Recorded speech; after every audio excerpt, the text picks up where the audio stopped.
नमस्कार। आज की इस विशेष चर्चा में आपका स्वागत है। नवरात्रि के दिन चल रहे हैं और आप में से बहुत से साधक अपनी अपनी साधनाओं को कर भी रहे होंगे और अनुभव कर रहे होंगे कि किस प्रकार से नववर्ण रूपम यानी नवाण के माध्यम से इस समय अपने जीवन में बहुत कुछ जो संभव है और जो पता नहीं चलता था लेकिन वो भी अब संभव होने लगा।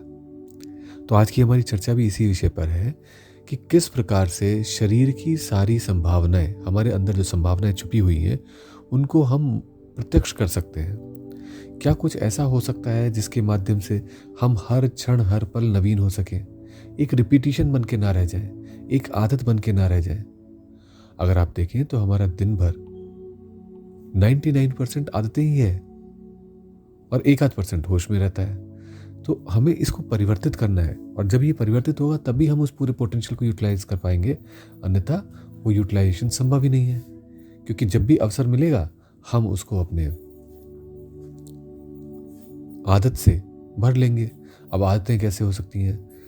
कुछ नहीं कर रहे हैं तो पैर हिला रहे हैं, और कुछ नहीं तो सोच रहे हैं, और कुछ करना है तो तुरंत एक तरीका है हमारा उठ करके करने का, हम उस तरीके से उसको करने बैठ जाते हैं। तो किसी भी प्रकार से हम उस अवस्था में पहुंचे जहां पर हम 99% के लिए चैतन्य हो, या 50% चैतन्य हो, या 20% चैतन्य हो, 10% चैतन्य हो। तो क्या ये संभव है? पहली चीज। दूसरी चीज, अगर ये संभव है तो उसको करा कैसे जाए? और फिर तीसरी चीज, ये भी समझना आवश्यक है कि इसका अर्थ तो ये हुआ कि भगवान कृष्ण ने जैसे गीता में कहा कि ये सभी सोए हुए हैं। अर्जुन को बताया उन्होंने कि सब सोए हुए हैं युद्ध में जो खड़े। तो क्या वास्तव में हमारा जीवन भी इसी प्रकार सोया सोया सा, ऊँघा ऊँघा सा चलता चला जा रहा है? आंखें खुली हैं बट होश नहीं है, इसलिए सोए हैं। तो क्या उस नींद से, चिर निद्रा से हम जागृत होकर के अपने स्वरूप को पहचान सकते हैं? तो हमें उसके लिए कुछ अलग से करना पड़ेगा क्या? ऐसे बहुत सारे सवाल हैं जो आपके मन मस्तिष्क में भी उठते होंगे। और वास्तव में हमारे ऋषियों मुनियों ने जो खोजें करी, जो उपलब्धियां उन्होंने हमें दी, उसमें हमने अपने को समझने का प्रयास किया, अपने ही ऊर्जा क्षेत्रों को, अपने ही जीवन को अधिक से अधिक गहराई से समझने का प्रयास किया। उसके लिए अलग से कहीं से कुछ करने की आवश्यकता नहीं थी। और ऐसे ही प्रयोग आपको हम लोग चर्चा करते हैं, उन पे बात करते हैं, उन्हें समझने का प्रयास करते हैं और बहुत सरल शब्दों में, क्योंकि उनकी क्लिष्टता, उनके विधान, उनका ज्ञान अगर समझने का प्रयास किया जाए तो वो बहुत अधिक विस्तार पा जाता है। तो एक छोटा सा आइटम भी अगर उसको, या एक छोटा सा टॉपिक भी अगर बात की जाए तो बहुत समय ले सकता है, बहुत सारी उसमें विमाएं हो सकती हैं। आपने अनुभव भी किया होगा, चाहे सोहमनसो के बारे में, चाहे नाभि ध्यान के बारे में, बहुत कुछ कहा जा सकता है, बहुत तरीके से उसे समझा जा सकता है और बहुत प्रकार से वो हमारे जीवन को प्रभावित करता है। इसलिए वो सब कुछ होगा ही, परंतु अगर हम उसको बहुत सरल भाषा में समझने का प्रयास करें, जैसे आज हम प्रयास करेंगे, तो बहुत सारी क्लिष्टताएं, बहुत सारी समस्याएं, बहुत सारी दुविधाएं हमसे दूर रहती हैं। और जब हम इसको समझ पाते हैं या कर पाते हैं तो अपने जीवन को आमूलचूल परिवर्तित कर लेते हैं। इसलिए आइए समझने का प्रयास करते हैं। तो सबसे पहली चीज हम समझने का प्रयास करते हैं कि हम सभी ने योग में, तंत्र में, सभी जगह एक नाम जरूर सुना होगा जिसे कहते हैं कुंडलनी। और सबने ये समझा होगा कि ये कुंडलनी शक्ति जो है जागृत करनी चाहिए, और ये जागृत होगी तो हमारे जीवन के पोटेंशियल जागृत हो जाएगा। अब कुंडलनी क्या हुई? कुंडलाकार ऊर्जा। ये कहाँ पर है? ये हमारी रीढ़ में है। तो ऐसे में जब ऊर्जा चलती है तो सीधी नहीं चलती है, वो कुंडलाकार चलती है।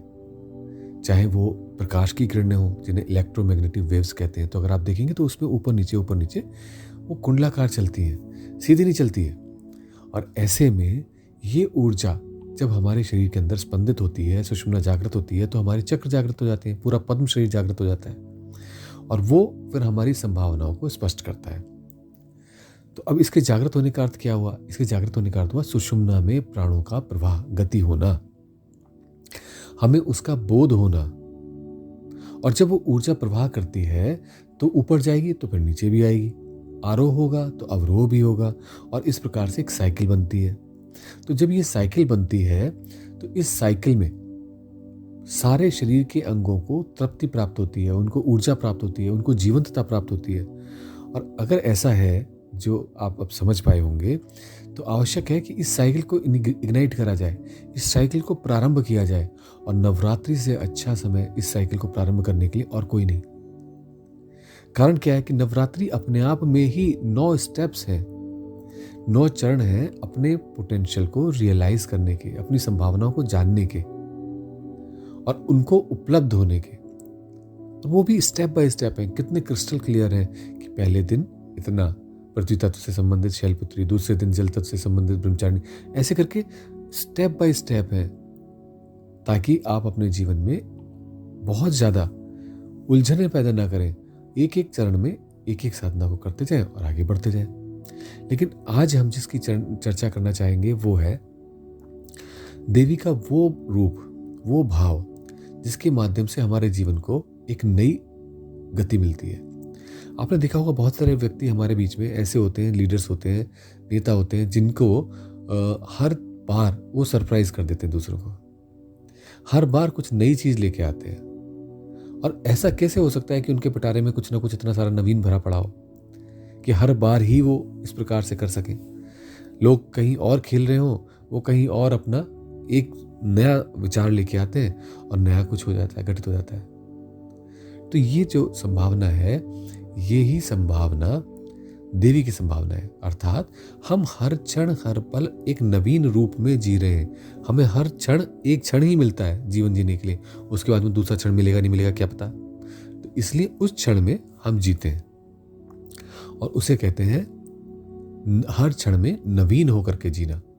और ये जो नवीन होकर के जीना है, ये हमारे जीवन में अगर उपलब्ध है तो सही, और नहीं उपलब्ध है यानी हमें नहीं पता चल पा रहा है तो हमें पता करना चाहिए। और इसको पता करने के लिए और इस क्षमता को अपनी उगाड़ने के लिए हमारे को एक विशेष मंत्र दिया गया है, नवाण मंत्र। इस नवाण मंत्र का उपयोग करना आना चाहिए। अब महर्षि मार्कंडेय ने बहुत कुछ ऐसा कहा, ऐसा हुआ जो कि दिव्य है, लेकिन उसमें से आज हम चर्चा करेंगे नवाण मंत्र की। तो हम हर क्षण हर पल नवीन हो सकें, अपनी क्षमताओं को हर क्षण हर पल एक्सप्लोर कर सकें और उस पोटेंशियल को अनुभव कर सकें। इस सब कुछ के लिए, उस संभावनाओं को अपनी उपलब्ध हो सकें, इस सब कुछ के लिए हमें नवाण मंत्र का साथ लेना पड़ेगा। और सबसे बड़ी बात क्या है, नवाण मंत्र वो इंजन है जिसके स्टार्ट होने पर आपके अंदर ये जो बड़ी वाली साइकिल कुंडली जागरण की हमने बात करी, ये चलनी शुरू हो जाती है। क्यों चलनी शुरू हो जाती है? क्योंकि नवाण मंत्र के माध्यम से हमारे अंदर बहुत ज़्यादा अनंत अथाह ऊर्जा का प्रवाह प्रारंभ हो जाता है। और उस ऊर्जा को वहन करने के लिए इसके अलावा और कोई साइकिल ही नहीं है, संभावना ही नहीं है। इतनी ऊर्जा होती है कि वो स्वतः ही उसके मार्ग पर अपने आप चलने लग जाती है। तो आपको सिर्फ संभावनाएं देनी है, आपको मात्र नवाण का उपयोग करना है और उसके बाद वो स्वतः ही आपकी रीढ़ सीधी होगी तो स्वतः ही उस ऊर्जा में, उस चक्र में प्रवेश कर जाएगा। उस ऊर्जा को, उस चक्र को घुमाने लगेगा, जिसको हम अपने जीवन में संपूर्णता कह रहे हैं। तो अब इसके लिए क्या किया जाए, कैसे होता है ये? तो आपको स्पष्ट रूप से समझना पड़ेगा कि नवाण मंत्र, जिसको एंग रींग क्लींग चामुंडाई विच्चे कहा गया है, वो हमारे बेसिक इंजन को इग्नाइट करके ऊर्जा को उत्पन्न करना शुरू करे। और साथ ही साथ तीसरी घटना भी इसमें होती है, वो होती है बैलेंसिंग। यानी वो ऊर्जा इतनी ज़्यादा उत्पन्न होने के बावजूद भी उसे बैलेंस कर सके, हमारे कोर को मजबूत कर सके। और अगर हमारा कोर मजबूत होगा तो हम उस ऊर्जा के प्रवाह को और अधिक दक्षता के साथ संभाल पाएंगे, और अधिक दक्षता के साथ संभाल पाएंगे। तो हर बार कोर को मजबूत करे और ऊर्जा दे, तो ऊर्जा वो घूमेगी, लेकिन कोर मजबूत है इसलिए शरीर उसको झेलेगा और उसके माध्यम से आनंद की, रस की उत्पत्ति करेगा, वरना रोग भी आ सकते हैं। तो ये अपने आप में एक संपूर्ण साइकिल है जो सब कुछ नवाण के माध्यम से स्वतः ही हो जाता है। तो ऐसे में अब हम उसके बारे में चर्चा करते हैं कि कैसे आपको इस इंजन को स्टार्ट करना है। तो सबसे पहली चीज, रीढ़ की हड्डी सीधी हो। पद्मासन, सिद्धासन, सुखासन, किसी भी आसन में आप बैठ जाइए जो आपको रुचिकर प्रतीत हो। और उसमें बैठने के बाद कुछ सांसें सोहम की शांतिपूर्वक लीजिए। कहीं कोई भाग दौड़, ऊहापोह कुछ भी नहीं, सिर्फ शांतिपूर्वक वो कुछ सांसें लीजिए। मन को भी धीरे धीरे शिथिल होने दीजिए। और अब जबकि आप शांत हो चुके हो और आनंद से भरे हुए हैं, शांति से भरे हुए हैं, ऐसे में नवार्ण का प्रारंभ करें। इसमें एक एक बीज के साथ आपको अपने एक अंग पर ऊर्जा को लेके जाना है। और उसका बेस्ट तरीका क्या है? आप अपने हाथ से, अपनी उंगलियों से उस स्थान का स्पर्श करें। तो जैसे सबसे पहले प्रारंभ करेंगे आइंग, इसके लिए आपको स्पर्श करना है अपने गोनेड को। रींग, रींग के लिए आपको स्पर्श करना है अपने लेफ्ट निपल को, वक्ष पर बाएं तरफ, लेफ्ट निपल। क्लींग, राइट निपल। चामुंडायै, नाभि पर हाथ लगाइए, यही सब कुछ को बैलेंस करेगी। विच्चे, वापस गोनेड को स्पर्श कीजिए। ये एक साइकिल हुई। अब इसके बाद में इन्हीं बीज मंत्रों के साथ धीरे धीरे इस साइकिल को रिपीट करें। और इसको कम से कम 2 या 3 मिनट तो करना ही चाहिए।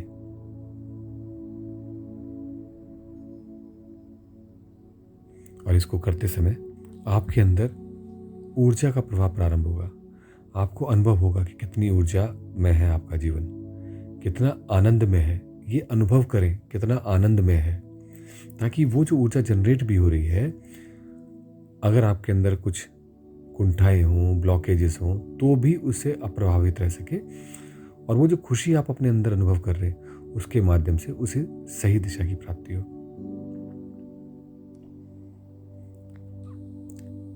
आज तक हमने ऐसे गोपनीय प्रयोगों को नहीं दिया था, परंतु साधकों और साधना की गहराई को समझते हुए जीवन में आगे बढ़ने के लिए और जीवन में सब कुछ प्राप्त करने के लिए आवश्यक है कि हम इन प्रयोगों को अपने जीवन में प्राप्त करें, इस सौभाग्य को प्राप्त कर सकें और जीवन में वह सब कुछ प्राप्त कर सकें जो हमारा अभीष्ट है।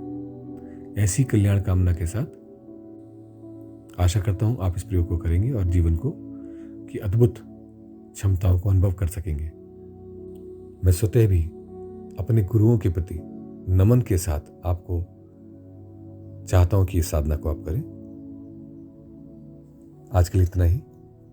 अगली बार और गहन चर्चा करेंगे। नमस्कार।